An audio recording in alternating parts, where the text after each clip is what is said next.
The coronation of King Charles III was meant to symbolize Britain's enduring strength, a seamless transition of power that would reassure the world that the United Kingdom remained a global force. As millions watched the elaborate ceremony at Westminster Abbey in May 2023, Charles appeared determined to honor every tradition, every ancient ritual that his mother had cherished. Behind the palace walls, courtiers whispered of his meticulous attention to protocol, his insistence on preserving the monarchy's most sacred customs. The king's daily routine became legendary among royal staff. Morning prayers at 8:30 sharp, handwritten correspondence on official letterhead, and an almost obsessive dedication to maintaining the royal collection exactly as Queen Elizabeth had left it. Charles believed that by honoring tradition, he could shield Britain from the chaos of a rapidly changing world. Yet while the new monarch polished ancient crowns and debated the proper order of state banquets, Qatar's sovereign wealth fund was writing checks that would fundamentally alter London's landscape forever. The Gulf states' investment arm, Qatar Investment Authority, had been quietly accumulating British assets since the late 2000s, but their strategy accelerated dramatically during Charles's early reign. Property records from Companies House reveal a breathtaking pattern of acquisition that most Britons never noticed, hidden behind layers of shell companies and offshore trusts. The Shard, London's tallest building, had already fallen under Qatari control years earlier, but their ambitions extended far beyond symbolic skyscrapers. They began targeting entire districts, purchasing not just individual properties, but complete neighborhoods, transforming areas of London into Qatari-controlled territories where British sovereignty existed only on paper. The scale of this transformation became apparent when investigative journalists began connecting the dots between seemingly unrelated property purchases across central London. Mayfair, one of Britain's most exclusive neighborhoods, saw a systematic acquisition campaign that resembled a military operation more than traditional real estate investment. Historic townhouses that had housed British aristocracy for centuries were purchased through Qatari-linked entities, often at prices that local buyers simply couldn't match. The pattern extended to Belgravia, Knightsbridge, and Kensington, areas that represented the very heart of British high society. Each purchase was legal, each transaction properly documented, but the cumulative effect was the gradual erosion of British control over their own capital city. What made Qatar's strategy particularly insidious was its focus on cultural and educational institutions alongside commercial real estate. They didn't simply want to own buildings, they wanted to influence the very fabric of British society. The acquisition of significant stakes in prestigious schools, art galleries, and cultural centers created a network of influence that extended far beyond mere property ownership. Parents sending their children to elite London schools found themselves unknowingly contributing to Qatari coffers, while visitors to renowned galleries were experiencing culture filtered through Gulf state ownership. This wasn't just foreign investment. Y'all see, it was cultural colonization, disguised as commercial activity. The turning point came during what insiders now call the Harrods Revelation of early 2024. While King Charles was preoccupied with organizing his first state visit from the French president, news broke that Qatar had acquired controlling interests in not just the famous department store, but in the entire surrounding commercial district. The revelation sent shockwaves through Westminster, not because of the acquisition itself, but because of how long it had gone unnoticed by British intelligence services. Parliamentary sources revealed that MI6 had been tracking Russian oligarch investments for years, but Qatari activities had flown completely under the radar. The intelligence failure was catastrophic. Britain's security apparatus had been watching the wrong threat while their capital city was being systematically acquired by a foreign power.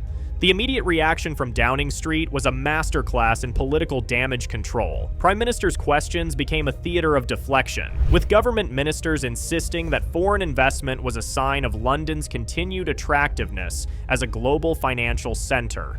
Behind the scenes, however, emergency meetings were being held in the Cabinet Office as officials scrambled to understand the full scope of Qatari influence. Treasury analysis revealed that key infrastructure projects, including parts of London's transport network, were now dependent on Qatari funding. The realization was stark. Attempts to restrict future Qatari investment could potentially cripple London's economy, while allowing it to continue would mean accepting permanent foreign control over British assets. King Charles's response to the crisis revealed the fundamental limitations of ceremonial monarchy in addressing real-world challenges. Palace sources described a monarch caught between his constitutional duty to remain politically neutral and his genuine concern for national sovereignty. The king's private secretary reportedly drafted multiple versions of a speech addressing foreign investment, but each version was ultimately deemed too political for royal delivery. Charles found himself trapped by the very traditions he had worked so hard to preserve. Ancient protocols that prevented him from addressing the most significant threat to British sovereignty in generations. His dedication to constitutional propriety became a prison, rendering him a spectator to his nation's transformation. The crisis deepened when leaked documents revealed the true extent of Qatar's influence over London's financial sector. Major banks, insurance companies, and investment firms had accepted significant Qatari investment over the previous decade, creating a web of economic dependency that made meaningful resistance nearly impossible. City of London officials found themselves in the impossible position of trying to regulate entities that were, in practical terms, their financial benefactors. The traditional relationship between British financial institutions and government oversight had been quietly subverted, replaced by a system where Qatari interests could effectively veto policies they deemed unfavorable. Public reaction was swift and furious once the full scope of the situation became clear. Protests erupted outside Parliament as citizens realized that their own capital city was no longer under British control. The demonstrations were unlike anything London had seen in recent memory. Not the usual political grievances about taxation or policy, but genuine anger about national sovereignty. British flags flew alongside homemade signs demanding answers about how foreign powers had been allowed to purchase their heritage. The irony was palpable. While King Charles had spent months perfecting royal ceremonies to project British strength, ordinary citizens were taking to the streets to defend what remained of their national independence. The government's response oscillated between denial and panic. Initial statements claimed that foreign investment posed no threat to British sovereignty, but as public pressure mounted, officials began acknowledging the severity of the situation. Emergency legislation was hastily drafted to prevent future strategic asset acquisitions, but lawyers quickly identified a fatal flaw. The new rules couldn't be applied retroactively without triggering massive legal challenges that could bankrupt the Treasury. Qatar's lawyers had structured their investments carefully, using British law itself as a shield against future interference. Every acquisition had been legally bulletproof, creating a situation where the British government was powerless to reclaim assets that were now arguably more important to Qatar than to Britain itself. The long-term implications of Qatar's London acquisition strategy extend far beyond property ownership into the realm of geopolitical influence. Qatar's foreign policy objectives in the Middle East, particularly regarding Iran and regional energy politics, could now be advanced through their control of British assets. London's status as a global financial center meant that Qatari influence over British institutions could be leveraged to affect international markets and diplomatic relations. The Gulf state had effectively purchased a permanent seat at the table of British decision-making, transforming a former imperial power into a client state dependent on foreign investment for basic economic stability. Cultural institutions across London began reporting subtle but persistent pressure to modify their programming in ways that aligned with Qatar's sensibilities. Art exhibitions featuring politically sensitive topics were quietly canceled or modified, while educational institutions found their curricula subtly influenced by the preferences of their Qatari benefactors. The changes were gradual and often imperceptible to casual observers, but cultural workers recognized the pattern. British institutions were being transformed to serve foreign interests. The process was so gradual and seemingly voluntary that resistance was nearly impossible to organize. How do you fight an influence campaign that operates through economic incentives rather than direct coercion? The impact on British foreign policy became apparent during the 2024 Gaza crisis, when Britain's traditional response to Middle Eastern conflicts was noticeably muted compared to previous international incidents.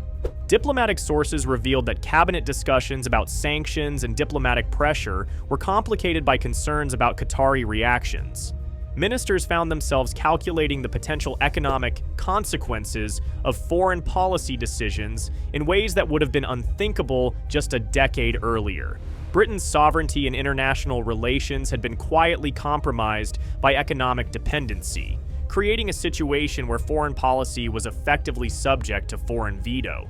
King Charles, meanwhile, continued his traditional duties with an air of increasing irrelevance. State dinners and ceremonial functions proceeded according to ancient protocol, but the pomp seemed hollow when the very survival of British independence was at stake. Palace insiders described a monarch increasingly aware of his constitutional limitations, frustrated by his inability to address the crisis directly. The king's dedication to preserving tradition had blinded him to the need for adaptation, leaving him perfectly prepared to defend a Britain that no longer existed. His reign, intended to represent continuity and stability, instead highlighted the gap between ceremonial authority and real power in the modern world. The revelation of Qatar's London strategy has fundamentally altered how Britons understand their place in the world. A nation that once controlled a global empire through military and economic might now finds itself dependent on the goodwill of a small Gulf state for its economic stability. The psychological impact has been profound, with polling showing unprecedented levels of pessimism about Britain's future independence. Young Britons express particular despair about inheriting a country where their own capital city is controlled by foreign interests, while older generations struggle to understand how such a transformation could have occurred without their knowledge or consent. As King Charles approaches his second year on the throne, the contrast between his ceremonial duties and Britain's actual condition has become impossible to ignore. While he practices ancient rituals and palace chambers, Qatar continues expanding its influence through London's commercial and cultural institutions. The king's commitment to preserving tradition appears increasingly quaint in the face of a transformation that threatens the very existence of the traditions he seeks to protect. His reign, intended to represent British continuity, instead highlights the nation's loss of control over its own destiny. The Qatar acquisition of London represents more than just foreign investment. It's a case study in how modern economic warfare can achieve what military conquest never could. Through patient strategic investment over more than a decade, a small nation has gained effective control over the capital of a former global superpower. The transformation was so gradual and legally compliant that resistance became practically impossible, creating a template for how sovereignty can be eroded without firing a single shot. Britain's legacy, built over centuries of global influence, is indeed melting away, not through dramatic collapse, but through the quiet, methodical transfer of assets to foreign control. The question now facing Britain is whether any path exists to reclaim meaningful independence, or whether the transformation is irreversible. King Charles's preservation of tradition, once seen as a strength, now appears to be a dangerous distraction from the real challenges facing his realm. While he polished ancient crowns, Qatar purchased the kingdom itself, leaving Britain as a museum of its former greatness rather than a sovereign nation capable of determining its own future. The coronation that was meant to demonstrate British strength instead marked the beginning of the most significant threat to British independence since World War II. And the threat came not from enemy armies but from friendly investors with checkbooks and infinite patience.